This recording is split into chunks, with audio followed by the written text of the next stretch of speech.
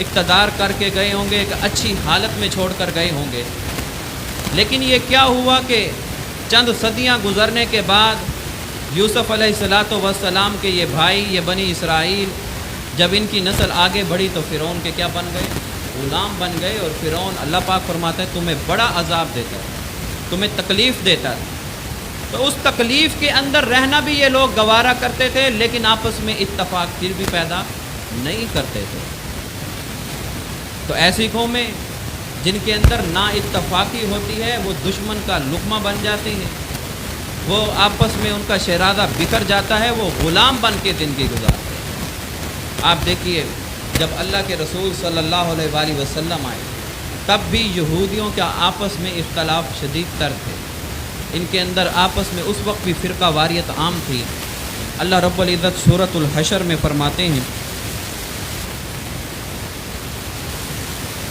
یہودی انتہائی بزدل قوم، یہ شہروں کے اندر بھی قلعے بنا کر رہا کرتے تھے. انہوں نے مدینہ شہر میں بھی قلعے تعمیر کر رکھے تھے. یہاں کا تو ہمیں نہیں پتہ کہ کراچی کے اندر قلعے ہیں یا نہیں. ہمارا جو ملتان شہر ہے اس سے ہم خوب واقف ہیں. وہاں پر جو اصل پرانا شہر ہے وہ سارا کا سارا اب بھی قلعے کے اندر ہے، یعنی کہ 4 دیواری ہے اور ایک بہت اونچی جگہ ہے اور بہت بڑا شہر اسی 4 دیواری کے اندر ہے. باہر ساری فصیل ہے اور دروازے تھے 8 ملتان شہر کے. تو اسی طرح سے وہ بھی شہر کے اندر قلعے بنا کر رہا کرتے تھے. اللہ رب العزت نے جب اللہ کے رسول صلی اللہ علیہ وآلہ وسلم کو یہ حکم دیا کہ ان کے قلعوں پر حملہ کرنا ہے، تو ساتھ یہ بھی بتا دیا کہ یہ لوگ آپس میں ان کے اچھے تعلقات نہیں ہیں. آپ صرف حملہ کریں، ان کے قلعوں سے بھی مرعوب نہیں ہونا کہ یہ تو قلعے والے ہیں، یہ تو اتنی تعداد میں ہیں، یہ اتنی تعداد میں ہیں. آپ حملہ کریں، ان کی آپس کی نا اتفاقی اتنی ہے کہ فتح جو ہے 100% کن کو ملے گی؟ آپ کو. کیوں ملے گی؟ کیونکہ ان کی آپس میں اتحاد اور اتفاق نہیں ہے. اللہ رب العزت فرماتے ہیں بَأْسُهُمْ بَيْنَهُمْ شدید، کہ یہ یہودی جو ہیں ان کی آپس کی لڑائی بھی کیا ہے؟ بہت سخت ہے. تَحْسَبُهُمْ، تم گمان کرتے ہو جمیعاً کہ یہ ایک ہیں، وَقُلُوبُهُمْ شَتَّى، ان کے دل متفرق ہیں، الگ الگ ہیں، جدا جدا ہیں، ان کے دل ایک نہیں ہیں. ذَلِكَ بِأَنَّهُمْ، یہ اس وجہ سے ان کے دل الگ الگ ہو گئے ہیں، قوم لا یعقلون، یہ عقل رکھنے والی قوم نہیں ہے.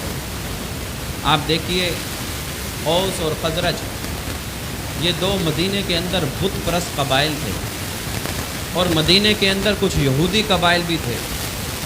یہودیوں کا کیا کام تھا؟ ان بت پرست قبائل اوس اور خزرج کو ہمیشہ آپس میں لڑاتے، حتیٰ کہ اوس اور خزرج اپنی تمام جمع پونجی ان جنگوں میں لوٹاتے، یہودیوں کو پیسے لیتے، سود پر ان سے پیسہ لے کر بھی جنگیں لڑنی پڑتے تو لڑتے. یہود کے خزانے بڑھتے جا رہے تھے، اوس اور خزرج کے خزانے کیا ہو رہے تھے؟ کم ہوتے جا رہے تھے. لیکن جب اسلام آیا،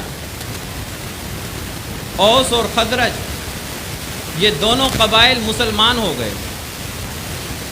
اب یہ اوس اور خزرج نہیں رہے، اب یہ بت پرست قبائل نہیں تھے. اللہ رب العزت نے ان کے اندر اتفاق اور اتحاد پیدا کر دیا.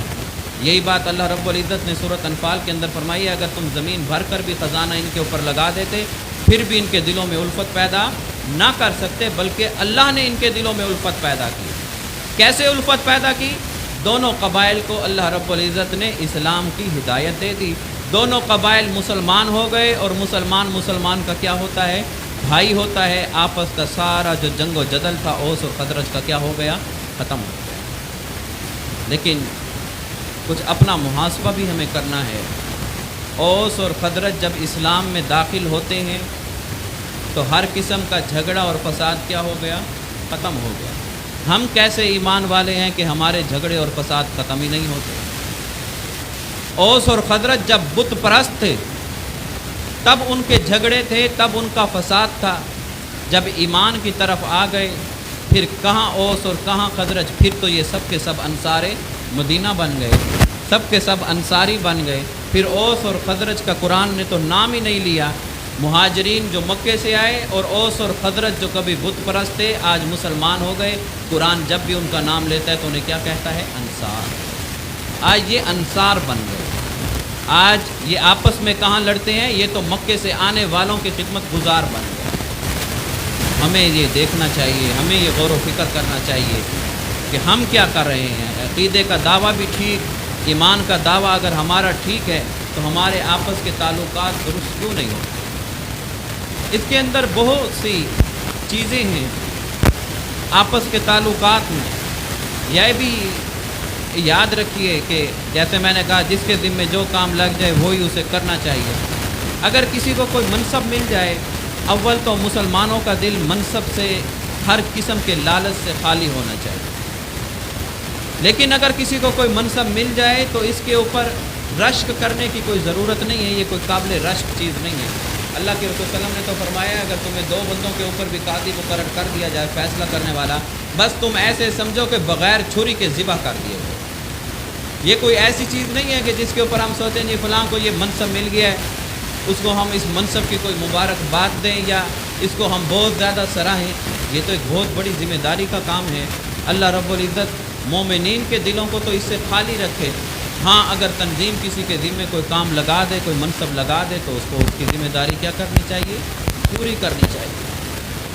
ایک سوال وہ میرا بھی آپ سب کے سامنے ہے، نہ مجھے آج تک اس کا کوئی جواب ملا ہے.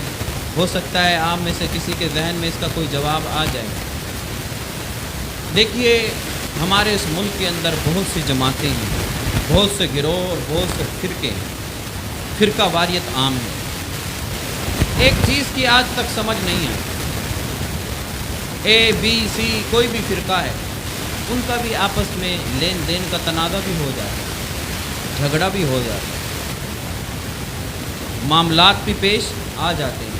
کبھی سنا ہے اے فرقے کے لوگ تھے، دو لوگ آپس میں جھگڑ پڑے، کوئی زمین کا جھگڑا ہے یا پیسے کا جھگڑا ہے، اس میں سے ایک نے دوسرے سے کہا بس آج سے بعد میرا اس جماعت سے کوئی تعلق نہیں. کبھی سنا ہو کوئی ایک واقعہ کوئی بتا دیں کہ کسی فرقے والے نے محض اس وجہ سے اپنا فرقہ چھوڑ دیا یا اپنی جماعت یا اپنے گروہ کو چھوڑ دیا کہ وہ یہ کہے کہ یہ جو ہمارے فرقے والے لوگ ہیں ان کے ساتھ میرا لین دین اچھا نہیں ہے یا ان کا لین دین اچھا نہیں. ہمارے پاس تو بہت سے بہانے ہوتے ہیں. جب ارادہ بن جائے علیحدہ ہونے کا تو پھر یہی آخری ہمارا حربہ ہوتا ہے کہ ہمارے ساتھیوں کے اخلاق اچھے نہیں ہیں. اچھا جی ٹھیک ہے، بات سچ ہوگی. اگر آپ کے اخلاق اچھے نہیں تو پھر میں بھی اسی جماعت کا حصہ ہوں، مجھے چاہیے میں اپنے اخلاق زیادہ اچھے کر کے دکھاؤں. جی ہمارے ساتھیوں کا لین دین اچھا نہیں ہے تو پھر وہ بھی اسی جماعت کا حصہ ہے، میں بھی اسی جماعت کا حصہ ہوں، میں اپنا لین دین اچھا کر کے دکھا دوں.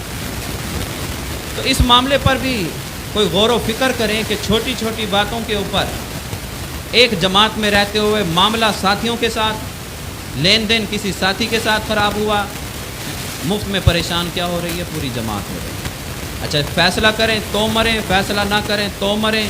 فیصلہ ہو جائے جس کے خلاف ہو گئے سمجھو وہ گیا جماعت سے، اور فیصلہ نہ کریں تو کہیں گے کہ دیکھیے ساتھی ہیں اور یہ فیصلہ نہیں کرتے ہیں.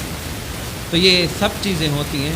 اگر فیصلہ کرانا ہو تو ہمیں خوش دلی سے کرانا چاہیے، ورنہ آپس کے معاملات کو خود حل کر لیں.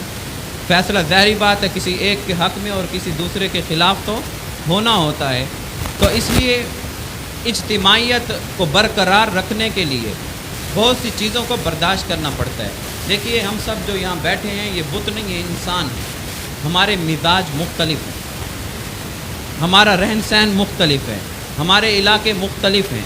اب جب ہم اجتماعیت کے اندر ہوں اور ہم کچھ بھی برداشت نہ کریں، کسی تکلیف کو بھی برداشت نہ کریں، ایسا نہیں ہو سکتا ہے. وہی تنظیم کامیاب ہو سکتی ہے جو برداشت کرنا سیکھے، اپنے ساتھیوں کے رویوں کو، اپنے ساتھیوں کے معاملات کو، ان کے اخلاق ہو سکتا ہے کسی کا کس طرح کسی کا کس طرح، کوشش میں لگے رہیں کہ ان کے اخلاق درست ہوں، معاملات درست ہوں، لیکن نفرت کسی سے نہ کریں. اگر آپ کسی سے نفرت کریں گے تو یہ ایک ایسا بیج ہوگا جس کے مستقبل میں نقصان ہے. تو اللہ کے رسول صلی اللہ علیہ وآلہ وسلم نے مہاجرین اور انصار کو بھائی بھائی بنا کر یہ قوم اور برادری اور اس سب کو تو سمجھیے بالکل اس عمارت کو زمین بوجھ کر، جو اسلام کے ماننے والے ہوتے ہیں ان کے نزدیک کوئی برادری، کوئی قوم، کوئی اونچا نہیں، کوئی نیچا نہیں، اس سے کوئی فرق نہیں پڑتا کس کی کون سی قوم۔ جب سب مسلمان ہو گئے تو مسلمان ہو گئے۔ آپ نے سنا ہوگا امیر المومنین عمر فاروق رضی اللہ تعالیٰ عنہ بلال حبشی کو یا سیدی کہہ کر پکارا کرتے۔ کیا معنی ہے سید کا؟ میرا سردار۔ دیکھیے یہ صرف کیا دے رہے ہیں، بلال حبشی حبشہ کے شکل و صورت کے لحاظ سے بھی کالے، نسل اور حسب کے لحاظ سے حبشی غیر عرب، اور عرب وہ تھے جن کو اپنے عربی ہونے پر فخر تھا، حتیٰ کہ وہ غیر عرب کو اجمی یعنی گھنگے کہتے تھے، اپنی زبان پر بھی فخر کرتے تھے، اپنے حسب اور نسب پر بھی فخر کرتے تھے۔ آج اسلام آ گیا ہے تو آج کیا ہو رہا ہے، امیر المومنین عمر فاروق رضی اللہ تعالیٰ عنہ بلال حبشی کو کیا کہہ کر پکار رہے ہیں، یا سیدی، اے میرے سردار، اے میرے بڑے۔